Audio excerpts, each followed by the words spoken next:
नमस्कार दोस्तों स्वागत है आपका आपके अपने YouTube चैनल पर। दोस्तों आज एक इंपॉर्टेंट टेंस है प्रेजेंट कॉन्टिन्यूअस टेंस।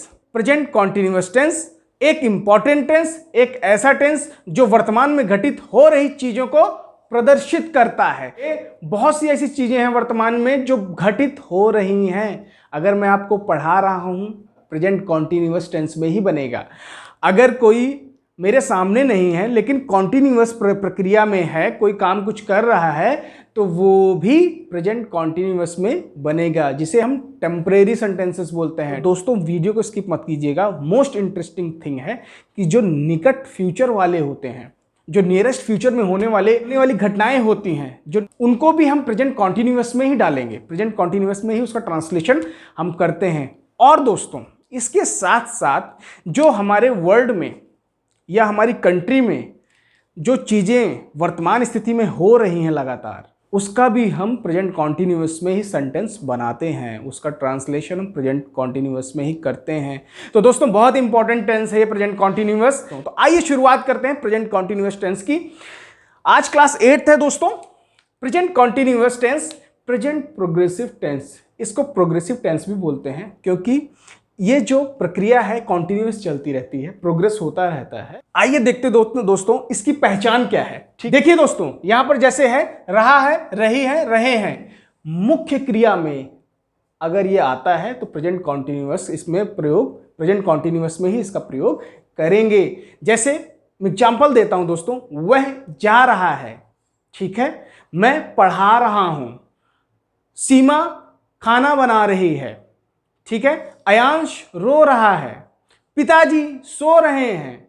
ये सारे सेंटेंसेस जो हैं दोस्तों प्रेजेंट कॉन्टिन्यूअस के एग्जाम्पल हैं, क्योंकि इसमें रहा है आ रहा है, रहा है जो कंटिन्यू प्रोग्रेस हो रहा है, कंटिन्यू प्रक्रिया में चल रही हैं चीजें, वो प्रेजेंट कॉन्टिन्यूअस टेंस है दोस्तों, क्योंकि ये प्रेजेंट में चल रही है, लगातार चल रही हैं। ठीक है, पहचान के बाद दोस्तों हम देखते हैं कि प्रेजेंट कॉन्टिन्यूअस टेंस या प्रेजेंट प्रोग्रेसिव टेंस के तहत कौन कौन से सेंटेंस हम बनाते हैं, किस किन सेंटेंसों का हम प्रयोग करते हैं। जैसा कि मैंने वीडियो की शुरुआत में ही आपसे बोला था दोस्तों, देखिए an action happening at the time of speaking, इसका मतलब क्या हुआ कि जब मैं आपसे बात कर रहा हूं, जब मैं आपसे बोल रहा हूं, जब मैं आपकी क्लास ले रहा हूं, इस टाइम का जो एग्जाम्पल है वो क्या है, मैं पढ़ा रहा हूं, आप पढ़ रहे हैं, आप इंग्लिश पढ़ रहे हैं।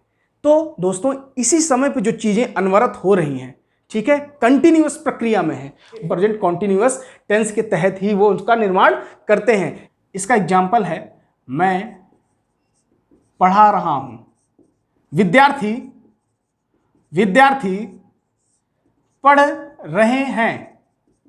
ऐसा कहें दोस्तों कि जो चीजें वर्तमान में घटित हो रही हैं, अभी मैं आपको पढ़ा रहा हूं, आप लोग पढ़ रहे हैं, ठीक है, आपके घर में हो सकता है कोई सदस्य हो, वो अपना अपना काम कर रहे हैं, वर्तमान में ही चीजें हो रही हैं। वो जो वर्तमान स्थिति में कर रहा है उसका हम प्रयोग प्रेजेंट कॉन्टिन्यूअस के तहत उसका सेंटेंस हम बनाएंगे दोस्तों।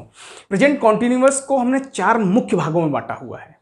प्रेजेंट कॉन्टिन्यूअस पूरा इसमें आ गया है और इसमें आपको सबटाइटल्स करने की जरूरत नहीं है, क्योंकि ये सारी चीजें प्रेजेंट कॉन्टिन्यूअस की इसके तहत आ जाएंगे दोस्तों। तो आइए दोस्तों दूसरा समझते हैं। दूसरा, टेम्परेरी एक्शन, अस्थायी कार्य।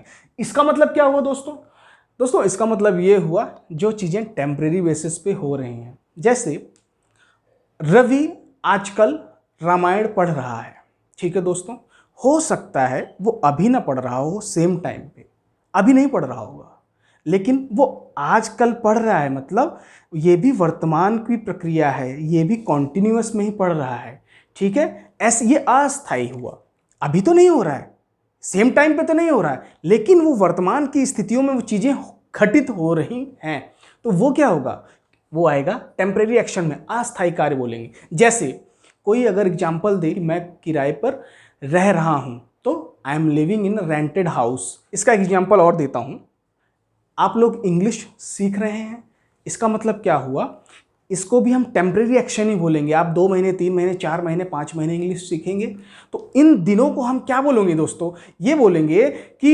I am studying English in these days, I am studying English in these days, फिर मैं इन दिनों इंग्लिश पढ़ रहा हूं। तो ये दोस्तों क्या हुआ, आप परमानेंट तो नहीं पढ़ रहे हैं। जब हमने ये लगा दिया इन दीज डेज, तो इसका मतलब क्या हुआ, ये टेम्परेरी एक्शन है, टेम्परेरी टाइम ऑफ फ्रेम के तहत आ रहा है। इसका एग्जाम्पल यही होगा दोस्तों। तो एग्जाम्पल है दोस्तों, रवि इन दिनों रामायण पढ़ रहा है। ठीक है दोस्तों। दूसरा एग्जाम्पल है दोस्तों, मैं इन दिनों इंग्लिश पढ़ रहा हूं। देखिए, एक तो ये हो गया कि आप अभी इंग्लिश पढ़ रहे हैं, ये भी प्रेजेंट कॉन्टिन्यूअस के तहत बनाएंगे। ठीक है, ये भी प्रेजेंट कॉन्टिन्यूअस होगा। एक ये हो गया कि मैं इन दिनों इंग्लिश पढ़ रहा हूं, तो ये भी हम प्रेजेंट कॉन्टिन्यूअस में ही बनाएंगे। ये टेम्परेरी एक्शन हुआ, इसके तहत इसको रखेंगे और बनेगा प्रेजेंट कॉन्टिन्यूअस में ही। ठीक है दोस्तों। अब दोस्तों एक इंपॉर्टेंट चीज, नियरेस्ट फ्यूचर के फिक्स्ड प्रोग्राम और प्लान के लिए भी हम प्रेजेंट कॉन्टिन्यूअस टेंस का प्रयोग करते हैं दोस्तों। एग्जाम्पल देखते हैं दोस्तों। देखिए, वह आज मुंबई जा रहा है। ठीक है दोस्तों। नेक्स्ट एग्जाम्पल देखते हैं, उससे और समझ में आ जाएगा। मेरा भाई अगले महीने मुंबई से आ रहा है। यहां तो अगले महीने का है, तो दोस्तों अगले महीने का भी अगर आता है तो हम कॉन्टिन्यूअस टेंस का ही प्रयोग करेंगे। जैसे आजकल आप देखते होंगे, अगर न्यूज़पेपर वगैरह पढ़ेंगे तो कई बार कॉन्टिन्यूअस में भी लिखा होता है, PM is leaving for America next week. PM is leaving for America next week या नेक्स्ट मंथ। ऐसे कई इस तरह के एग्जाम्पल भी आपको देखने को मिल जाते हैं। चौथा है दोस्तों, something is happening in the world और इन द कंट्री। इसका मतलब ये हुआ, कुछ दोस्तों ऐसे एक्शंस हैं जो वर्ल्ड में हो रहे हैं, किसी वर्ल्ड मतलब या तो संसार में वो घटित हो रहे हैं, कोई घटनाएं घटित हो रही हैं संसार में, या फिर किसी पर्टिकुलर कंट्री में वो घटना घटित हो रही है। ऐसे सेंटेंसेस का प्रयोग भी हम प्रेजेंट कॉन्टिन्यूअस टेंस के तहत ही करते हैं। ठीक है दोस्तों। जैसे मैं आपको एग्जांपल देता हूँ, जनसंख्या दिन ब दिन भारत में बढ़ रही है, population is increasing day by day. ये किसका एग्जाम्पल हुआ, ये हमारे सामने तो ऐसी घटित नहीं हो रहा है, लेकिन हमें पता है कि पॉपुलेशन बढ़ रही है या घट रही है, तो वो किस में आ जाएगा, प्रेजेंट कॉन्टिन्यूअस टेंस में उसका हम प्रयोग करेंगे दोस्तों। तो चार जो मुख्य इसके इंपॉर्टेंट पार्ट थे प्रेजेंट कॉन्टिन्यूअस का, इसको मैंने आपको उदाहरण के साथ समझा दिया है। अभी मैं ट्रांसलेट भी इन्हीं वाक्यों का करूंगा दोस्तों, आपको समझ में और अच्छे से समझ में आएगा। अब हम दोस्तों देखते हैं कि सेंटेंस हम बनाते कैसे हैं दोस्तों। सेंटेंस स्ट्रक्चर आप देखिए दोस्तों, अफर्मेटिव सेंटेंसेस, सबसे पहला है अफर्मेटिव सेंटेंसेस। हम पॉजिटिव सेंटेंसेस कैसे बनाएंगे दोस्तों। सबसे पहले हम सब्जेक्ट का प्रयोग करते हैं, फिर इज एम आर का प्रयोग करते हैं, फिर वर्ब का प्रयोग करते हैं। और यहाँ पर दोस्तों इंपॉर्टेंट बात यह है कि वर्ब के साथ आईएनजी का प्रयोग करते हैं, अर्थात वर्ब की फर्स्ट फॉर्म के साथ हम आईएनजी का प्रयोग करेंगे। ठीक है। और उसके बाद ऑब्जेक्ट, ऑब्जेक्ट के बाद रेस्ट। नेगेटिव सेंटेंसेस का होता है दोस्तों, subject is am are, subject के अकॉर्डिंग हम इज एम आर का प्रयोग करेंगे, इज एम आर के बाद नॉट का प्रयोग कर देंगे दोस्तों, और उसके बाद वर्ब का, वर्ब के बाद आईएनजी का प्रयोग करेंगे, वर्ब की फर्स्ट फॉर्म के साथ आईएनजी का प्रयोग प्लस ऑब्जेक्ट प्लस रेस्ट। अब इंटेरोगेटिव सेंटेंस अगर हम बनाएंगे दोस्तों, देखिए अगर सेंटेंस में अगर WH का प्रयोग है तो पहले WH आ जाएगा। ठीक है। WH मतलब WH फैमिली का व्हाई, हाउ, ऐसे जो क्वेश्चन मार्क वाले शब्द हैं वो पहले WH वाला यहाँ आ जाएगा। अगर WH वाला नहीं है तो केवल इज एम आर का प्रयोग हम करेंगे। जो क्या से शुरू होते हैं शब्द, क्या ऐसा हो रहा है, क्या ऐसा नहीं हो रहा है, ऐसे जो शब्द होंगे वहाँ पर केवल हम इज एम आर का प्रयोग करेंगे। तो इन शब्दों में ऐसा क्यों हो रहा है, ऐसा कैसे हो रहा है, इन शब्दों जो WH वाले हैं उसमें हम WH पहले लगा देंगे, और अगर जिसमें WH वाला नहीं है तो उसमें हम इज एम आर का पहले प्रयोग कर देंगे, फिर सब्जेक्ट का प्रयोग करेंगे, फिर वर्ब का प्रयोग करेंगे, वर्ब के साथ आईएनजी दोस्तों, वर्ब की first form plus ING plus object plus rest. अगर इंटेरोगेटिव सेंटेंसेस के साथ नेगेटिव भी है, इंटेरोगेटिव भी है और नेगेटिव भी है, WH plus is am are plus subject, और सब्जेक्ट के बाद नॉट आएगा दोस्तों। ठीक है। नॉट के बाद वर्ब, वर्ब की first form plus ING plus object plus rest. ठीक है, प्रेजेंट कॉन्टिन्यूअस की जो सेंटेंस है, चाहे वो अफर्मेटिव हो, चाहे वो नेगेटिव सेंटेंसेस हो, चाहे इंटेरोगेटिव हो या WH वाले हों, या उसमें भी नेगेटिव वाले जो सेंटेंसेस हों, उनको उनका स्ट्रक्चर दिया हुआ है कि आप सेंटेंस मेकिंग कैसे करेंगे, जो बहुत ही मोस्ट इंपॉर्टेंट पार्ट होता है किसी भी सेंटेंस को बनाने।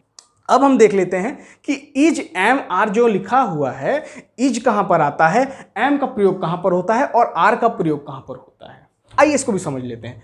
तो देखते हैं दोस्तों, हम देखते हैं प्रेजेंट कॉन्टिन्यूअस टेंस में आई के साथ एम का प्रयोग होता है। ठीक है दोस्तों, ही, शी, इट और कोई नाम है अगर, तो उसके साथ इज का प्रयोग होगा, क्योंकि ये सिंगुलर सब्जेक्ट है और सिंगुलर सब्जेक्ट के साथ दोस्तों हम इज का प्रयोग करते हैं। और नेक्स्ट है दोस्तों वी, यू, दे आदि, अर्थात जो प्लूरल सब्जेक्ट है, जो प्लूरल सब्जेक्ट आता है, तो उसके साथ हम आर का प्रयोग करते हैं। दोस्तों देखिए आर का प्रयोग किया हुआ है। तो ये हमने समझा दोस्तों कि जो इज एम आर है, सब्जेक्ट के बाद जो इज एम आर है, वो हम कैसे इसका प्रयोग करेंगे, इज कहां पर आएगा, एम कहां पर आएगा और आर का प्रयोग हम कहां पर करेंगे। ठीक है दोस्तों, ये तो हमने रूल पढ़ लिया, ये हमने पढ़ लिया कि सेंटेंस का निर्माण कैसे करेंगे, और ये हमें पढ़ना है कि कौन कौन से सेंटेंस हमारा प्रेजेंट कॉन्टिन्यूअस के अंदर आता है दोस्तों। ठीक है, अब हम देखते हैं, जैसा कि मैंने आपको पढ़ाया था, an action happening at the time of speaking. अभी इसी समय पे जब मैं आपको पढ़ा रहा हूं, आप पढ़ रहे हैं, आपके घर में कोई व्यक्ति कुछ और काम कर रहा है, जो चीजें चल रही हैं वो सारी चीजें इसमें आ जाएंगी। ठीक है, अब हम सेंटेंस बनाते हैं दोस्तों। ठीक है, मैं पढ़ा रहा हूं, सबसे पहले हम प्रयोग करेंगे दोस्तों आई। ये पॉजिटिव सेंटेंस है, अफर्मेटिव, ये देखिए हमने सब्जेक्ट का प्रयोग आई किया। आई के साथ क्या आएगा, हमने पढ़ा दोस्तों आई के साथ एम का प्रयोग होता है, और इसके बाद दोस्तों क्या है, वर्ब और आईएनजी। ठीक है, आई एम पढ़ाने का क्या होता है, टीचिंग। ठीक है, आई के बाद एम का प्रयोग हुआ, उसके बाद वर्ब आई, वर्ब के साथ आईएनजी का प्रयोग कर दिया, और ये हमारा सेंटेंस कंप्लीट हो गया। ठीक है, अब दोस्तों आपके लिए देखिए, विद्यार्थी पढ़ रहे हैं, विद्यार्थी क्या है, स्टूडेंट्स हैं। ठीक है, स्टूडेंट्स, आप देखिए दोस्तों स्टूडेंट्स हैं, तो स्टूडेंट्स क्या है, हुआ प्लूरल हुआ। प्लूरल के साथ हमने क्या पढ़ा था, प्लूरल सब्जेक्ट अगर आ गया तो आर का प्रयोग हम करेंगे। तो students are studying, students are studying, हमने सब्जेक्ट का प्रयोग किया, फिर आर का प्रयोग किया, फिर वर्ब, वर्ब के साथ आईएनजी का प्रयोग कर दिया, तो हमारा क्या हो गया, ये स्टूडेंट्स आर स्टडिंग, ये हमने सेंटेंस बना लिया प्रेजेंट कॉन्टिन्यूअस टेंस का। ठीक है, टेम्परेरी एक्शन वाला, अस्थायी कार्य, अभी तो नहीं हो रहा है लेकिन हाल फिलहाल के दिनों में चीजें घटित हो रही हैं, अस्थायी कार्य है। जैसे एग्जाम्पल दिया हुआ है दोस्तों, रवि इन दिनों रामायण पढ़ रहा है। ठीक है, रवि इन दिनों रामायण पढ़ रहा है, तो सबसे पहले क्या आ जाएगा, देखिए अफर्मेटिव सेंटेंस ही है, तो क्या आ जाएगा, सब्जेक्ट है रवि, रवि सिंगुलर है तो रवि इज आ जाएगा, और वर्ब की फर्स्ट फॉर्म और उसके साथ आईएनजी क्या हो जाएगी, रीडिंग। ठीक है, रीडिंग, मेन वर्ब के बाद क्या आएगा, ऑब्जेक्ट। फिर हमने जैसे ये दिया हुआ ना, वही चीज है, ऑब्जेक्ट आ गया, ऑब्जेक्ट क्या है, रामायण, रामायण। ठीक है, Ravi is reading Ramayana nowadays. ठीक है, इन दिनों का मतलब क्या हुआ, nowadays, Ravi is reading Ramayana nowadays. और एग्जांपल देता हूं दोस्तों, जैसे सीता आजकल इंग्लिश पढ़ रही है। ठीक है, तो क्या लिखेंगे, Sita is studying English now a days. ठीक है, या फिर दीज डेज, इनका हम प्रयोग करेंगे। तो ऐसे जो सेंटेंसेस होते हैं इनका हम कॉन्टिन्यूअस टेंस में ही प्रयोग करेंगे। ठीक है, अब देखते हैं दोस्तों, तीसरा है नियरेस्ट फ्यूचर के जो फिक्स प्रोग्राम और प्लान होते हैं, उसमें भी हम प्रेजेंट कॉन्टिन्यूअस टेंस का ही प्रयोग करते हैं। ठीक है, वह आज मुंबई जा रहा है। ठीक है, ही के बाद क्या आएगा, इज आएगा क्योंकि सिंगुलर है, ही इज, उसके बाद वर्ब, मेन वर्ब आएगी, उसके साथ आईएनजी लगेगा, ही इज गोइंग, उसके बाद ऑब्जेक्ट आएगा to Mumbai, is going Mumbai today. He is going to Mumbai today, या टुडे का प्रयोग हम यहाँ पर कर लेते हैं। शुरुआत में हम लिखेंगे टुडे, ठीक है, today he is going to Mumbai.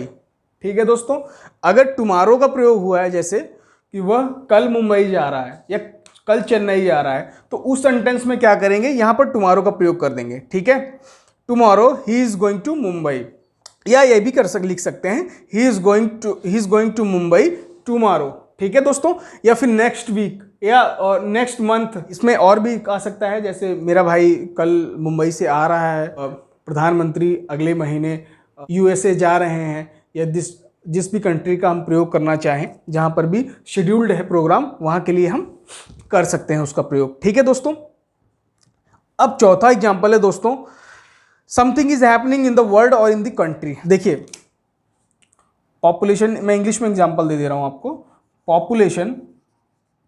Population is increasing in India day by day.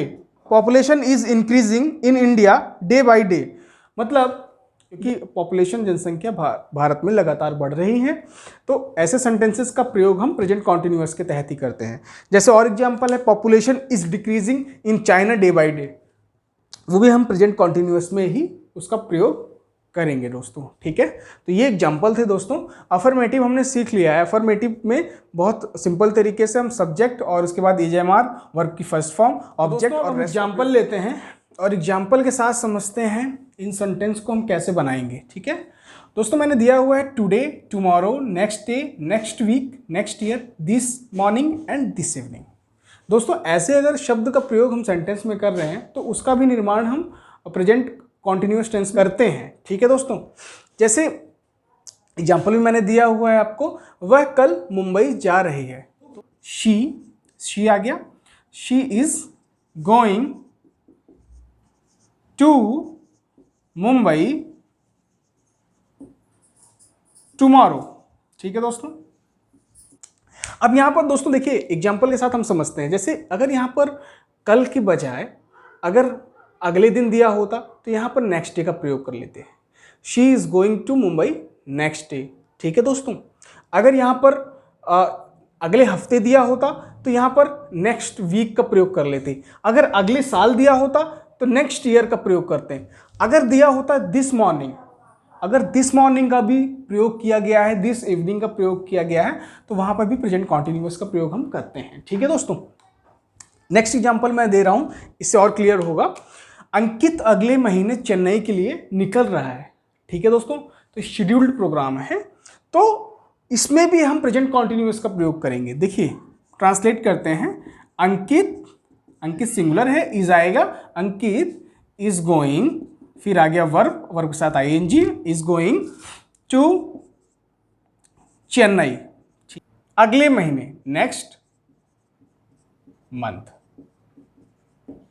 Ankit is going to Chennai next month, या ये भी हम लिख सकते हैं, Ankit is living for Chennai next month, अगले महीने। हम चाहे ये वाला वर्ड सेंटेंस बना लें, Ankit is going to Chennai next month, ये भी लिख सकते हैं। और नेक्स्ट जो हम सेंटेंस हमने लिखा है, Ankit is living for Chennai next month, ये सेंटेंस भी हम लिख सकते हैं। ठीक है दोस्तों, किया है। अब हम नेगेटिव सेंटेंस देखते हैं, उसका एग्जाम्पल पढ़ लेते हैं दोस्तों। सीता गाना नहीं गा रही है, ये एग्जाम्पल। अब यहाँ पर नेगेटिव का देखिए, मैंने यहाँ पर दिया हुआ है सब्जेक्ट, फिर एजेएमआर, फिर नॉट और आईएनजी का प्रयोग करके ऑब्जेक्ट प्लस रेस्ट। क्या होगा इसमें, करते हैं क्या है, हेल्पिंग वर्ब के बाद नॉट का प्रयोग कर देंगे, हेल्पिंग वर्ब के बाद नॉट का प्रयोग करेंगे और फिर वर्ब का प्रयोग करेंगे। एग्जाम्पल देखते हैं दोस्तों, सीता सब्जेक्ट आ गई, हेल्पिंग वर्ब आ गई, फिर यहाँ पर नॉट का प्रयोग, सिंगिंग अ सॉन्ग। ठीक है, Sita is not singing, verb आया, वर्ब के बाद ऑब्जेक्ट आया, Sita is not singing a song, Sita गाना नहीं गा रही है। ये हमारा नेगेटिव का एग्जाम्पल हुआ। अब नेक्स्ट एग्जाम्पल लेते हैं, क्या वह खाना खा रहा है, ये इंटरोगेटिव सेंटेंस हुआ, क्या वह खाना खा रहा है। ठीक है, सबसे पहले हम क्या देखेंगे, कि ये वह है, जो सब्जेक्ट है वो सिंगुलर है, ठीक है। तो सिंगुलर है इसका मतलब क्या होगा, यहां पर इज का प्रयोग होगा, ठीक है दोस्तों। इज ही, अब वर्ब आएगी मेन वर्ब और उसके साथ आईएनजी।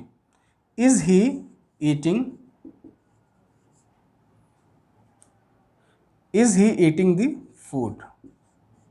यहां पर देखिए इंटेरोगेटिव मैंने दिया हुआ है, समझाया हुआ है WH प्लस इज एमआर। यहाँ WH का प्रयोग नहीं किया गया है, इसलिए सबसे पहले इज का प्रयोग कर लिया, उसके बाद सब्जेक्ट का प्रयोग कर लिया, सब्जेक्ट के बाद वर्ब का फर्स्ट फॉर्म आई है, देखिए ईटिंग आई है, ईट मतलब खाना, आईएनजी ईटिंग, और उसके बाद ऑब्जेक्ट का प्रयोग किया है, ऑब्जेक्ट है फूड, खाना, ठीक है। Is he eating the food. अब नेक्स्ट एग्जांपल लेते हैं, क्या वह सो नहीं रहा है। अब इसमें दोस्तों देखिए इंटेरोगेटिव भी है और इंटेरोगेटिव के साथ नेगेटिव भी है। क्या वह सो नहीं रहा है, क्या है, अगर वह लिखा हुआ है तो दैट मीन्स सिंगुलर है, सिंगुलर के लिए हमने इज का प्रयोग कर लिया, इज फिर ही का प्रयोग कर लिया, इज ही, फिर हम नॉट का प्रयोग कर लेंगे, नॉट के बाद वर्ब आ जाएगी, वर्ब के साथ आईएनजी का प्रयोग कर लेंगे, sleeping, is he not sleeping. देखिए यहाँ पर लिख लेते हैं, क्या वह इस समय, ठीक है, इस समय। Is he not sleeping at present. क्या लिखा हुआ तो इंटेरोगेटिव हो गया, ठीक है। इंटेरोगेटिव में भी हम WH का प्रयोग नहीं कर रहे हैं। WH का प्रयोग इसलिए नहीं कर रहे हैं क्योंकि बीच में नहीं आया है प्रश्नवाचक, स्टार्टिंग में ही क्या का प्रयोग है। अगर स्टार्टिंग में हमारा क्या का प्रयोग है तो उसमें हमें एक्सप्लेनेशन की ज़रूरत नहीं पड़ती है, और ऐसे सेंटेंसेस में हम इज एमआर का प्रयोग पहले करते हैं। तो is he not sleeping at present, देखिए यहाँ पर दिया हुआ है, अगर WH का हमने यहाँ पे प्रयोग नहीं किया है, इज का प्रयोग किया, इज, फिर सब्जेक्ट का प्रयोग किया है ही, और उसके बाद नॉट का प्रयोग किया है, नॉट का प्रयोग करने के बाद हमने वर्ब की फर्स्ट फॉर्म के साथ आईएनजी का प्रयोग किया है, और उसके बाद ऑब्जेक्ट का प्रयोग किया है, ठीक है। Is he not sleeping at present, ठीक है दोस्तों। अब हम सेंटेंस दोस्तों देखते हैं जिसमें WH का प्रयोग किया गया है। WH वाले सेंटेंसेस को बनाना सीख लेते हैं। एग्जाम्पल है, वह अभी क्यों नहीं पढ़ रहा है, हो गया। सबसे पहले क्यों का प्रयोग हुआ है तो WH का प्रयोग हुआ है, तो सबसे पहले व्हाई का प्रयोग करेंगे, व्हाई। इज का प्रयोग करेंगे, इज का प्रयोग क्यों किया, क्योंकि ये सिंगुलर है, ठीक है। व्हाई इज ही, उसके बाद व्हाई इज ही नॉट, फिर नॉट का प्रयोग करेंगे, why is he not studying at this moment, या एट प्रेजेंट भी लिख सकते हैं। तो why is he not studying at this moment, why. देखिए अब यहाँ से हम समझ लेते हैं इसको, सबसे पहले WH वाले का प्रयोग किया, फिर इज का प्रयोग कर लिया, फिर उसके बाद सब्जेक्ट का प्रयोग कर लिया दोस्तों, सब्जेक्ट ये रहा, उसके बाद नॉट का प्रयोग किया, देखिए नॉट ये रहा, फिर VING मतलब वर्ब प्लस ING, स्टडिंग हो गया, और उसके बाद ऑब्जेक्ट, और फिर ये आ गया एट दिस मोमेंट, और एट प्रेजेंट भी लिख सकते हैं। तो प्रेजेंट कॉन्टिन्यूअस टेंस के जितने भी जो मेन एस्पेक्ट्स थे वो सारे समझ लिए हैं, किस तरह से हमें affirmative sentence, negative sentence, interrogative sentence और WH वाले या फिर WH इंटेरोगेटिव के साथ जो नेगेटिव सेंटेंस होते हैं उसको हम कैसे उसकी मेकिंग करते हैं। तो ये हमने आज पूरी क्लास में हमने समझ लिया है दोस्तों। अगर आपको किसी चीज़ में इसमें प्रॉब्लम है प्रेजेंट कॉन्टिन्यूअस में, या पहले भी जितना मैंने जो पढ़ाया हुआ है टेंस, प्रेजेंट इंडेफिनिट टेंस और हैज़ टू, हैव टू, अगर इसमें भी कुछ भी डाउट है आपको तो आप कमेंट करके आप मेरे से पूछ सकते हो दोस्तों, ठीक है, और मैं आपको रिप्लाई इमीडिएट बेसिस पे करूंगा, ठीक है दोस्तों। आज आपने प्रेजेंट कॉन्टिन्यूअस का पूरा जो एक बेसिक फाउंडेशन होता है, एक बेसिक चीज़ें होती हैं प्रेजेंट कॉन्टिन्यूअस की, वो सारी चीज़ें आपने पढ़ ली हैं दोस्तों। तो दोस्तों आज के लिए बहुत बहुत धन्यवाद, आपने बहुत इंपॉर्टेंट चीज़ पढ़ी है आज प्रेजेंट कॉन्टिन्यूअस। आपकी इंग्लिश स्पोकन में ये बहुत ही हेल्पफुल होती है और ये बहुत इंपॉर्टेंट टेंस है, तो इसको पढ़ लीजिएगा अच्छे से। मैंने अच्छे से पढ़ाया हुआ है आपको, फिर भी कुछ डाउट होगा तो आप कमेंट सेक्शन में मेरे से पूछ लीजिएगा। और दोस्तों अगर आपको प्रीवियस क्लास लेनी है, पहले जो मेरी क्लासेस हुई है उसका भी लिंक मैं आपको डिस्क्रिप्शन में दे दूंगा, लिंक से आप जाकर के डायरेक्ट क्लासेस को देख सकते हैं दोस्तों, ठीक है दोस्तों। अगर आप नए व्यूअर हैं चैनल पर, नहीं किया वो सब्सक्राइब कर दीजिएगा और अपने दोस्तों के साथ शेयर कीजिएगा। आज के लिए बहुत बहुत धन्यवाद। Thank you so much for watching this video. Thank you so much दोस्तों।